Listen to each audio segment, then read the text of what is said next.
नमस्कार। आप देख रहे हैं वत्स वाच और मैं हूं मुकेश वत्स। फ्रेंड्स, आप सभी लोगों को महाशिवरात्रि की शुभकामनाएं।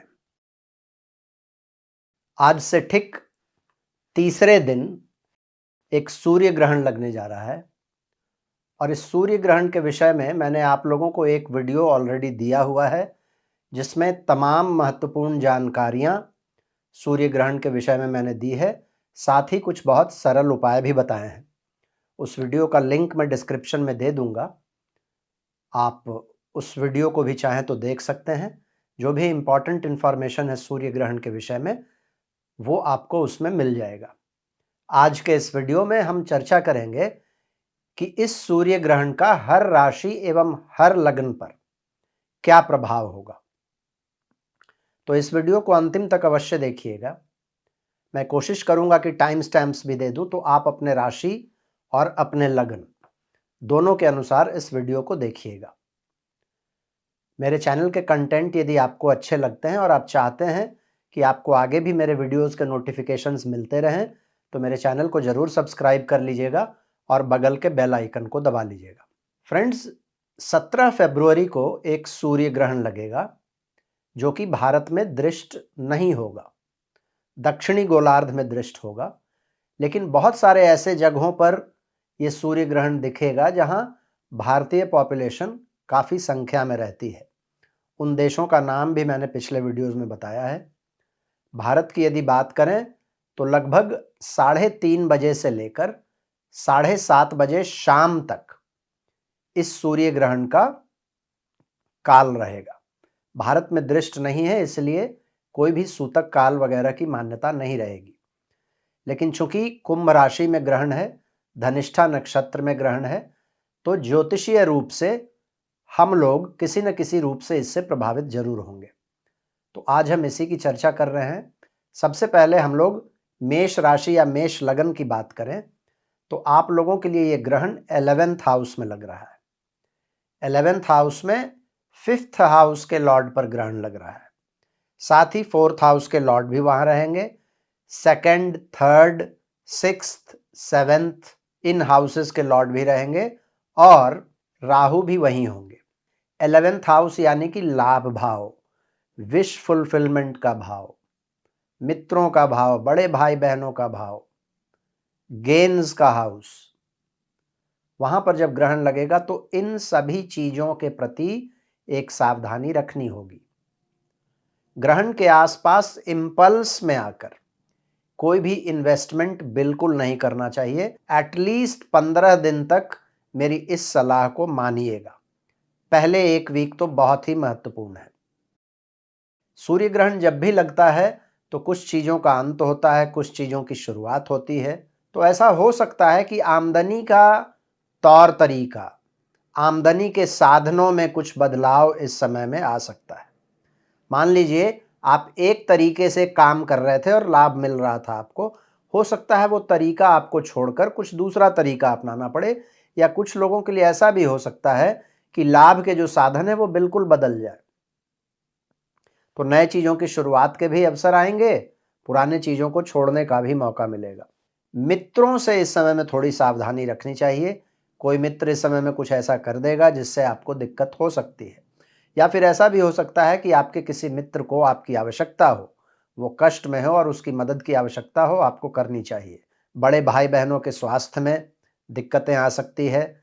सुपीरियर्स के साथ इस समय में अपना जो व्यवहार है उसको बहुत बना कर रखिएगा।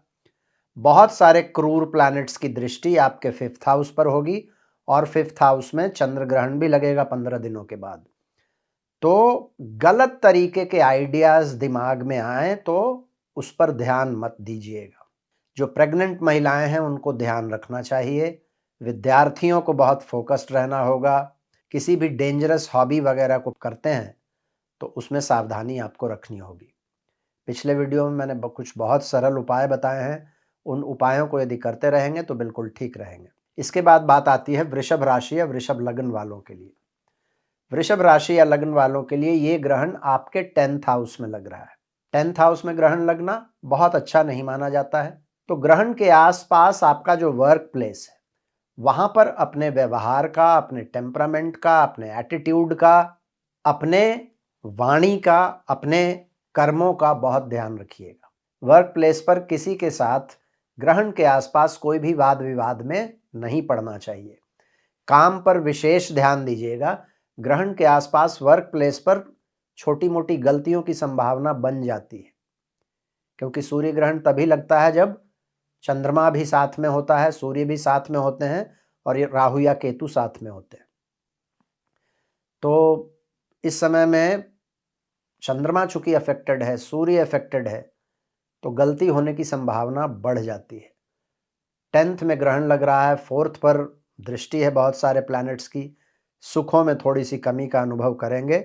माता और पिता दोनों के स्वास्थ्य में परेशानी आ सकती है, उसका ध्यान रखना होगा। विद्यार्थियों को भी बहुत फोकस्ड रहना होगा। काम के लिए अनावश्यक यात्राएं हो सकती हैं।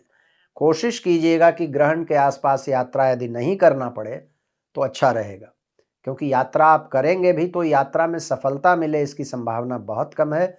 उल्टे यात्राओं में और मुश्किलें आएंगी। कार्यस्थल पर कुछ लोगों पर इस समय में लांछन भी लग सकता है, इसका ध्यान रखिएगा। कुछ लोगों के इस समय में स्थान परिवर्तन या ट्रांसफर्स के भी योग बनेंगे, जो कि बहुत अच्छा नहीं है। पिछले वीडियो में कुछ सरल उपाय मैंने बताए, उनको कीजिए। और वैसे देखा गया है कि 10th हाउस में एक बार ग्रहण लग जाता है, ग्रहण के बाद काम में कुछ बढ़ोतरी होती है, तो ग्रहण के बाद अच्छा ही होगा, इसलिए ज़्यादा डरने की ज़रूरत नहीं है। मिथुन राशि या लग्न वालों के लिए ये ग्रहण आप लोगों के 3rd हाउस के लॉर्ड पर लग रहा है और आपके 9th हाउस में लग रहा है। भाग्य भाव में ग्रहण लगना अच्छा नहीं है। पराक्रम भाव के स्वामी पर ग्रहण लगना ये भी अच्छा नहीं है। तो भाग्य में कमी का अनुभव ग्रहण के आसपास होगा। भाग्य में कमी का मतलब आपको ऐसा लगेगा कि आपके काम बन नहीं रहे हैं, कार्यों में अड़चनें आ रही हैं, और इस समय में थोड़ा आत्मबल भी, कॉन्फिडेंस भी कम हो जाता है आदमी का। 9th हाउस में ग्रहण लग रहा है तो बुरी संगति, बुरी आदतों के चपेट में भी व्यक्ति आ सकता है। पराक्रम भाव के स्वामी पर जब ग्रहण लग रहा है तो गलत पराक्रम, गलत तरह के काम या गलत तरह के प्रोजेक्ट्स में हाथ डालने वाली बात इस समय में हो सकती है। तो ग्रहण के आसपास नए प्रोजेक्ट्स यदि नहीं शुरू करेंगे तो अच्छा रहेगा। और शॉर्टकट्स मारने की प्रवृत्ति, काम जल्दी बनाने के लिए बिल्कुल मत कीजिएगा। ऐसी प्रवृत्ति यदि आए, ऐसे विचार यदि मन में आए, तो उसको रोकने का प्रयास कीजिएगा, क्योंकि अभी तो हो सकता है इमीडिएटली आपको लाभ मिल जाए, लेकिन लॉन्ग टर्म के लिए यह हानिकारक होगा। इस बात का ध्यान रख लीजिएगा। किसी भी लेवल के विद्यार्थी हैं, चाहे तो आप हायर लेवल के विद्यार्थी हैं या फिर आप परीक्षाओं में बैठना चाह रहे हैं, कॉम्पिटिटिव एग्जाम्स में, हर तरह के विद्यार्थी को बहुत फोकस्ड रहने की आवश्यकता होगी। ग्रहण के एटलीस्ट 15 दिन तक, आप कहिए 1 महीने तक, क्योंकि ये कॉम्बिनेशंस 1 महीने तक रहेंगे, मन आपका डिग सकता है शिक्षा से, इस पर ध्यान रखिएगा। पिता को, गुरुओं को कष्ट हो सकता है। पिता एवं गुरुओं के साथ वाद विवाद से बचना चाहिए और कोशिश करनी चाहिए कि उनका आशीर्वाद आपको मिलता रहे। पिछले वीडियो में मैंने बहुत सरल उपाय बताए हैं, उनको आप यदि करते रहेंगे, ग्रहण के बाद विशेषकर दान वगैरह जो करना है, ग्रहण के दिन पितरों का तर्पण है, मंत्र चैंटिंग है, ये सब यदि करते रहिएगा तो बिल्कुल ठीक रहिएगा। कर्क यानी कि कैंसर वालों के लिए ये ग्रहण आप लोगों के 8th हाउस में लग रहा है। फ्रेंड्स, 8th हाउस में एक तो राहु है और ऊपर से ग्रहण, और वो भी आपके 2nd हाउस के लॉर्ड पर। आपके लग्न, आपकी राशि के लॉर्ड भी वहीं रहेंगे, तो ये बहुत अच्छी स्थिति नहीं है। 7th हाउस में अभी मंगल है, 8th हाउस में ग्रहण लग रहा है, 2nd हाउस में केतु बैठे हुए हैं, 15 दिन के बाद 2nd हाउस में ग्रहण लगेगा। सबसे पहले तो हेल्थ का बहुत ध्यान रखना चाहिए आप लोगों को। हेल्थ की वजह से खर्चे भी हो सकते हैं, यानी कि हेल्थ जब ज़्यादा खराब होता है तभी खर्चे होते हैं हेल्थ में।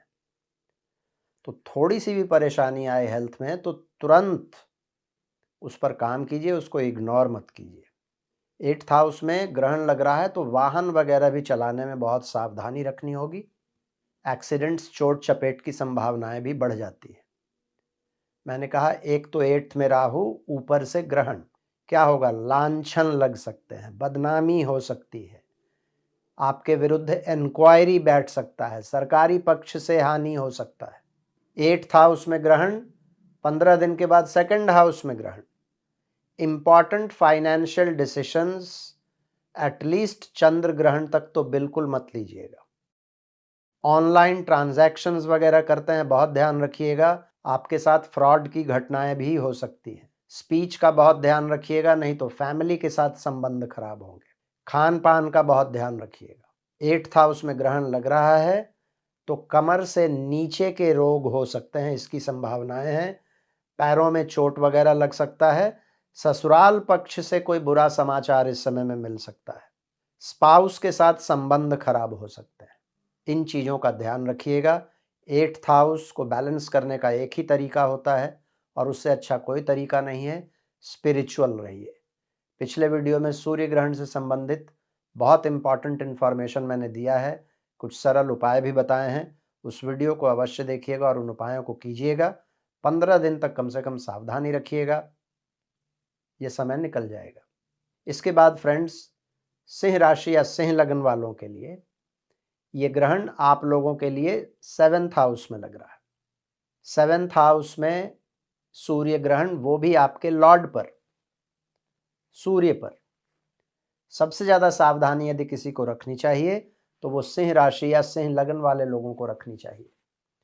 जब लग्न लॉर्ड या राशि लॉर्ड पर ग्रहण लगेगा किसी भी भाव में, तो सबसे पहला चीज़ अपने हेल्थ का ध्यान रखिए, अपने एटीट्यूड का ध्यान रखिए, अपने व्यवहार का ध्यान रखिए।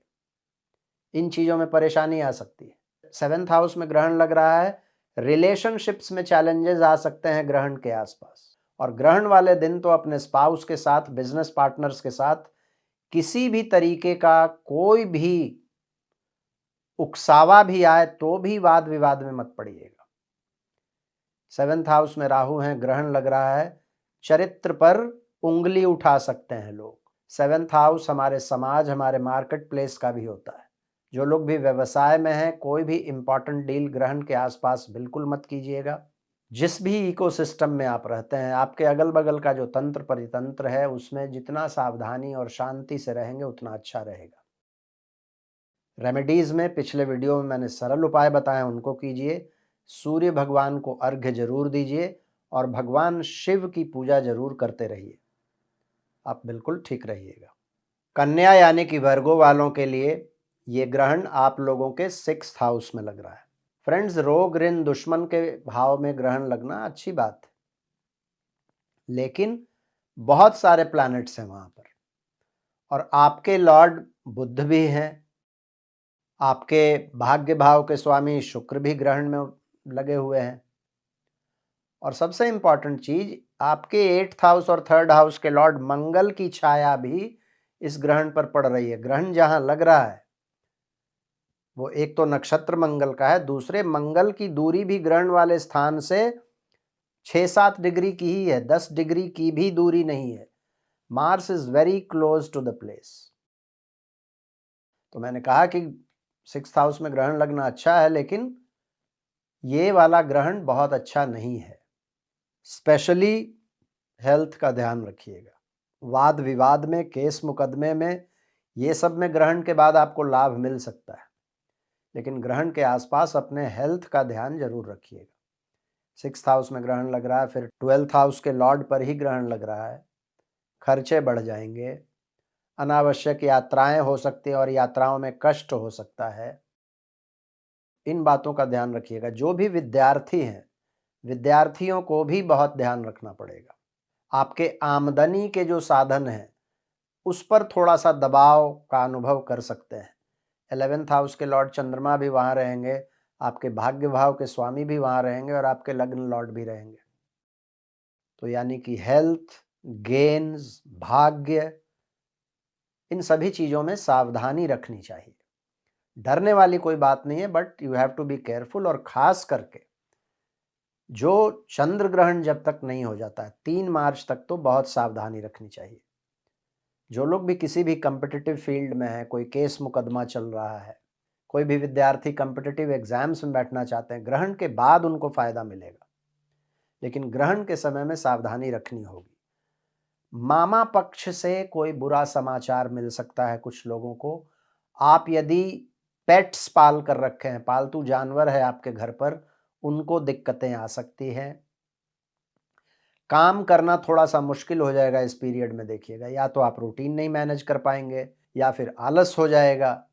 तो इन सभी चीज़ों का ध्यान रखिएगा। 6th हाउस में ग्रहण लग रहा है तो लोअर इंटेस्टाइन्स, अपने डाइजेशन का भी ध्यान रखिएगा। पिछले वीडियो में कुछ बहुत सरल उपाय मैंने बताया है, उन उपायों को यदि आप करते रहेंगे, भगवान सूर्य को अर्घ्य वगैरह देते रहेंगे, तो आप बिल्कुल ठीक रहेंगे। तुला यानी कि लिब्रा वालों के लिए ये सूर्य ग्रहण आप लोगों के 5th हाउस में लग रहा है, और 5th हाउस में ग्रहण किस पर लग रहा है? आपके 11th लॉर्ड पर। लाभ भाव के स्वामी का स्पेक्यूलेशन वाले भाव में ग्रहण लग रहा है। स्पेक्यूलेशन किसी भी तरीके का हो, उससे दूर रहना होगा। शेयर मार्केट्स में, कमोडिटीज में ट्रेडिंग करते हैं, बहुत सावधानी इस समय में रखनी होगी। 5th हाउस में ग्रहण मतलब गर्भवती महिलाओं के लिए, जो भी कहा जाता है ना कि गर्भवती महिलाओं को बहुत सावधान रहना चाहिए। 5th हाउस में जब ग्रहण लगेगा तो जो भी प्रेग्नेंट है महिलाएं, उनको ध्यान रखना होगा, अपना मेडिकेशन वगैरह प्रॉपरली करना पड़ेगा। जो विद्यार्थी हैं उनको भी बहुत फोकस्ड रहने की आवश्यकता होगी, चाहे तो आप किसी भी लेवल के विद्यार्थी हों। खास करके जो लोगों का भी अभी एग्ज़ाम है, मार्च अप्रैल में, फरवरी के अंत में एग्ज़ाम्स होते हैं, उन लोगों को बहुत फोकस्ड रहना पड़ेगा। पढ़ाई में मन नहीं लगेगा, कंसंट्रेशन ब्रेक होगा, ग्रहण करने की शक्ति, इंटेलिजेंस, और सबसे ज़्यादा तो जो एक जुझारूपन होता है स्टूडेंट्स में, उसकी कमी हो जाएगी। इसी तरीके की चीज़ें और भी जो लोग शिक्षा के क्षेत्र से जुड़े हुए हैं, टीचर्स हैं, प्रोफेसर्स हैं, उनको दिक्कत होगी। क्रिएटिव फील्ड से जुड़े हुए लोग, आपके क्रिएटिविटी के हाउस में ही ग्रहण लग रहा है, तो ग्रहण के आसपास कुछ भी नया करने का मत सोचिएगा, या कुछ आपका मान लीजिए इस बीच में कोई परफॉर्मेंस या कोई कुछ है भी, यदि उसको टाल सकते हैं तो उसको टालिएगा। डेंजरस हॉबीज का समय ग्रहण के आसपास बिल्कुल नहीं होगा, एटलीस्ट 7 डेज तक मत कीजिएगा। वैसे तो एक्सीडेंट्स की संभावना हमेशा रहती है, लेकिन ग्रहण के आसपास चूंकि एनर्जीज नेगेटिव होते हैं तो उसकी संभावना अधिक हो जाती है, तो वो ध्यान रखना चाहिए। आपके यदि बच्चे बड़े हैं तो अपने बच्चों के क्रियाकलापों का इस समय में ध्यान रखिएगा, लेकिन कन्फ्रंटेशन मोड में मत आइएगा। मान लीजिए आपने कुछ देख भी लिया कि बच्चा गलत कर रहा है तो समझाने का प्रयास कीजिएगा, गुस्सा या कन्फ्रंटेशन मोड में बिल्कुल मत आइएगा। जो लोग यंग हैं या फिर किसी भी एज के लोग, 5th हाउस हमारे प्रेम संबंधों का भी होता है। एक तो 5th हाउस में राहु है, ऊपर से ग्रहण लग रहा है। ग्रहण के आसपास कोई भी नया प्रेम प्रसंग शुरू ना हो, इसका ध्यान रखिएगा, क्योंकि इस समय तो वो चीज बड़ा अच्छा लगेगा, बाद में आपको पता चलेगा कि जिस पात्र का चुनाव आपने किया है वो पात्र गड़बड़ है। व्यसन से भी इस समय में बचना चाहिए। पिछले वीडियो में बहुत सरल मैंने उपाय बताए हैं, उनको कीजिए। साथ में देवी की पूजा यदि करते रहिएगा, सूर्य ग्रहण के दिन यदि देवी के मंत्रों की चैंटिंग करते हैं तो आप बिल्कुल ठीक रहेंगे। स्कॉर्पियो यानी कि वृश्चिक वालों के लिए ये ग्रहण आपके 4th हाउस में लग रहा है। फ्रेंड्स, आप लोगों के लिए दोनों इंपॉर्टेंट प्लैनेट्स सूर्य और चंद्रमा ग्रहण में इन्वॉल्व रहेंगे। 4th हाउस में ग्रहण है। 4th हाउस मतलब सुख का भाव। सुख के भाव में जब ग्रहण लगेगा तो यानी कि सुखों में कमी आएगी, डोमेस्टिक हैप्पीनेस में कमी आएगी, तो इस समय में थोड़ा इनसिक्योर फील करेंगे। 4th हाउस हमारे सिक्योरिटी का भी होता है। थोड़ा सा अनस्टेबल फील करेंगे, असहज फील करेंगे, और आत्मबल में भी थोड़ी सी कमी आ सकती है। अपना, माताजी का एवं पिता का, तीनों के स्वास्थ्य का ध्यान रखना चाहिए। 4th हाउस एजुकेशन का भी होता है, खास करके जो प्राइमरी सेकेंडरी लेवल के स्टूडेंट्स हैं उन लोगों को बहुत दिक्कत आ सकती है इस समय में। नॉर्मली ये फरवरी मार्च एग्जाम्स का पीरियड होता है, बहुत फोकस्ड रहना पड़ेगा, और पढ़ाई पर किसी भी कीमत पर पढ़ाई को छोड़ना नहीं होगा। ऐसा ही समय आता है जब आप बिल्कुल फोकस लूज कर जाते हैं और इसका असर आपके एग्जाम्स पर पड़ता है और उसके बाद माता पिता परेशान रहते हैं कि सब चीज़ ठीक था जी, पता नहीं बच्चे का परफॉर्मेंस खराब हो गया। इस समय में मंगल, आपके जो स्वामी है वो 3rd में होंगे, बड़े अच्छे स्थिति में हैं, उच्च के हैं, तो करना आप बहुत कुछ चाहिएगा। लेकिन मैं कहूँगा कि जब तक मंगल ग्रहण वाले डिग्री को क्रॉस ना कर जाए या फिर एटलीस्ट चंद्र ग्रहण तक कोई भी काम इम्पल्स में आकर करने से बचिएगा। वर्क प्लेस पर भी इस समय में अड़चनें आपको महसूस होंगी। काम के लिए कुछ लोगों को इस समय में यात्राएं करनी पड़ सकती हैं। यात्राओं में कष्ट हो सकता है। इमोशंस में आकर, प्रेशर में आकर इस समय में कोई भी काम छोड़ना या पकड़ना नहीं चाहिए। काम से रिलेटेड कोई भी इंपॉर्टेंट डिसीजन ग्रहण के आसपास मत लीजिएगा, नहीं लीजिएगा तो अच्छा रहेगा। रियल एस्टेट खरीदने या बेचने से संबंधित कोई भी इंपॉर्टेंट डिसीजन इस समय में मत लीजिएगा। मंगल एक बार ग्रहण वाले स्थान को क्रॉस कर जाएंगे, फिर आपको जो भी करना है आप कर सकते हैं। पिछले वीडियो में मैं कुछ बहुत सरल उपाय मैंने बताया है, उनको कीजिए। और साथ में आपका यदि वृश्चिक राशि या वृश्चिक लगन है तो हनुमान जी की पूजा या हनुमान जी का कोई मंत्र चैंटिंग यदि ग्रहण वाले दिन करेंगे और ग्रहण के आसपास के कुछ दिनों में करते रहेंगे तो आप बिल्कुल ठीक रहेंगे। धनु यानी कि सैजिटेरियस वालों के लिए ये ग्रहण आप लोगों के 3rd हाउस में लग रहा है। फ्रेंड्स, धनु राशि या धनु लगन है आपका, तो सूर्य आप लोगों के लिए इंपॉर्टेंट प्लैनेट है, मित्र है। 3rd हाउस पराक्रम का हाउस है। वहां पर ग्रहण लगने का मतलब है कि गलत तरीके के प्रोवोकेशंस, गलत तरीके का मोटिवेशन में आकर इस समय में कोई भी काम नहीं करना चाहिए। To be on the safer side, ग्रहण के आसपास कोई नया प्रोजेक्ट, नया काम नहीं शुरू करेंगे तो अच्छा रहेगा।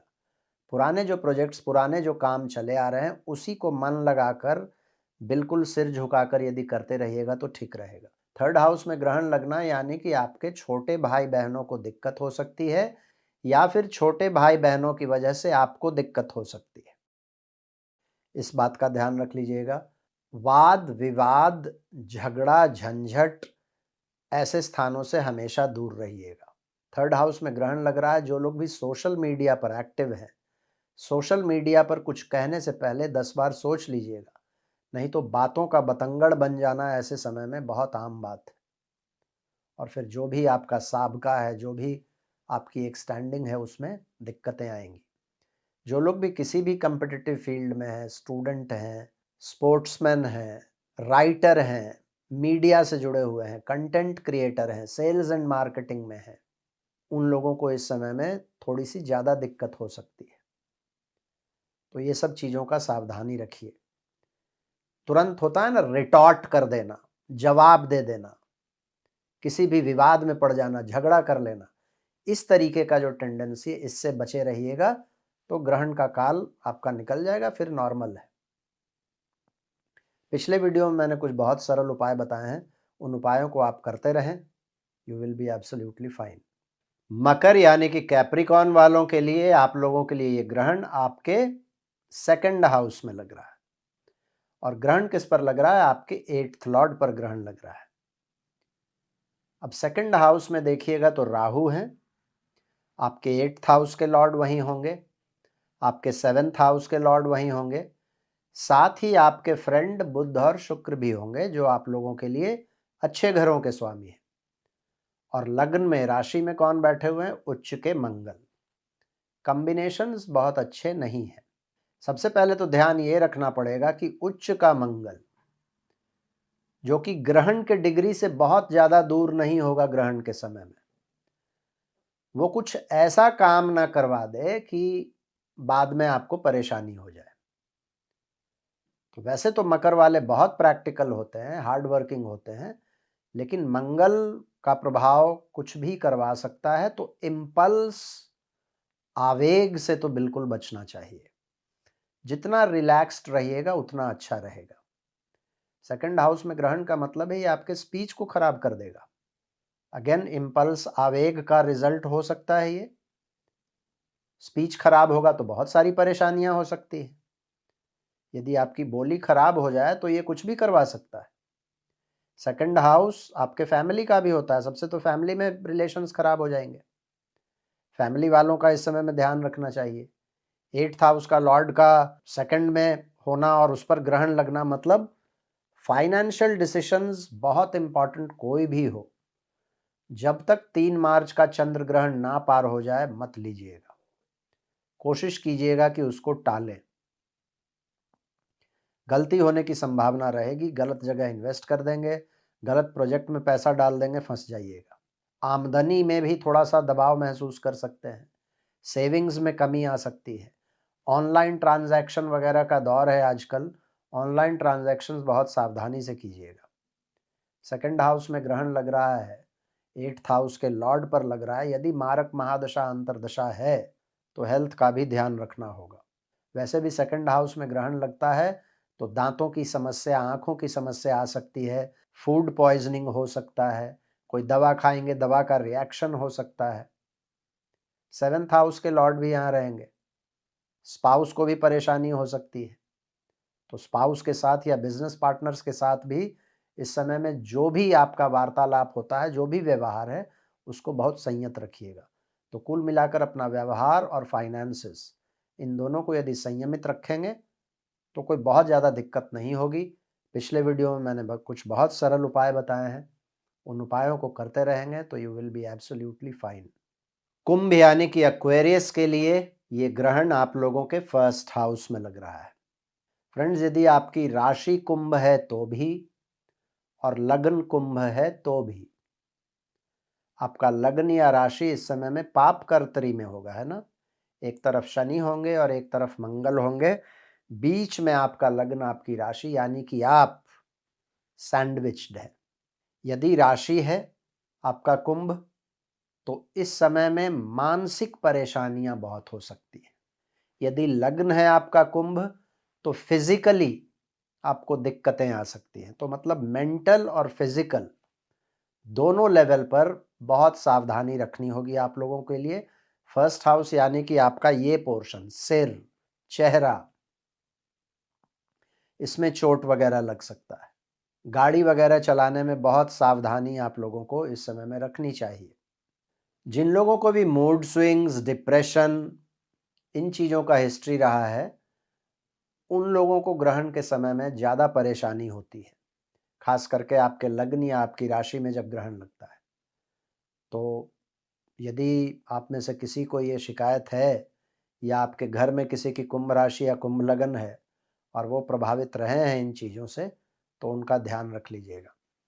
लग्न में राशि पर जब ग्रहण लगेगा और वो भी सूर्य पर, तो क्या हो सकता है, आपके कॉन्फिडेंस में तो कमी रहेगी ही, आपका आत्मबल भी इस समय में थोड़ा सा कम हो जाता है, संयम की कमी हो जाती है, आप थोड़ा इम्पल्सिव हो जाते हैं, या तो बहुत ज़्यादा अग्रेसिव हो जाते हैं या बहुत ज़्यादा डिप्रेस्ड हो जाते हैं। दोनों ही स्थिति बहुत अच्छी नहीं है। व्यसन से बचिए, बुरी संगति से बचिए, कोई भी इम्पॉर्टेंट डिसीजन लेने से बचिए ग्रहण के 7 दिन पहले और 7 दिन बाद में। ये सब करेंगे तो बिल्कुल ठीक रहेंगे। ग्रहण वाले दिन या ग्रहण के आसपास अपने स्पाउस और बिजनेस पार्टनर से भी किसी तरीके के वाद विवाद में नहीं पड़ना चाहिए। याद रखिए कि अभी फर्स्ट हाउस में ग्रहण है, 15 दिन के बाद चंद्र ग्रहण आपके 7th हाउस में भी लगेगा। तो बिजनेस डिसीजंस वगैरह भी लेते हैं, कोई इम्पॉर्टेंट या बिजनेस में फैलाव चाहते हैं, कोई इम्पॉर्टेंट डील साइन करना चाहते हैं, कोशिश कीजिए कि उसको टाल दें, 15 दिन के बाद करें। पिछले वीडियो में मैंने कुछ सरल उपाय बताए हैं, उनको करते रहिए। आपकी कुंभ राशि या कुंभ लगन है तो भगवान शिव की पूजा करते रहिए, तो आप बिल्कुल ठीक रहिएगा। मीन यानी कि पाइसेस वालों के लिए ये ग्रहण आप लोगों के 12th हाउस में लग रहा है। 12th हाउस में ग्रहण लगना बहुत बुरा भी नहीं माना जाता, लेकिन ग्रहों का जिस तरीके का कॉम्बिनेशन है और आप लोगों के लिए फर्स्ट हाउस में सैटर्न बैठे हुए हैं, ये बहुत अच्छा नहीं है। 6th हाउस के लॉर्ड पर 12th में ग्रहण लग रहा है, साथ में आपके 5th हाउस के लॉर्ड भी हैं। सबसे पहले तो हेल्थ का बहुत ध्यान रखिएगा। दूसरा, अनावश्यक खर्चे इस समय में बढ़ जाएंगे, जहां से आप एक्सपेक्ट नहीं कर रहे थे वैसे जगहों से खर्चे आ जाएंगे और उसको आप टाल नहीं पाइएगा। गुप्त शत्रु परेशान कर सकते हैं। 12th हाउस में राहु हैं, ग्रहण भी लग रहा है। व्यसन से तो बिल्कुल दूर रहना है, बुरी संगति से बिल्कुल दूर रहना है।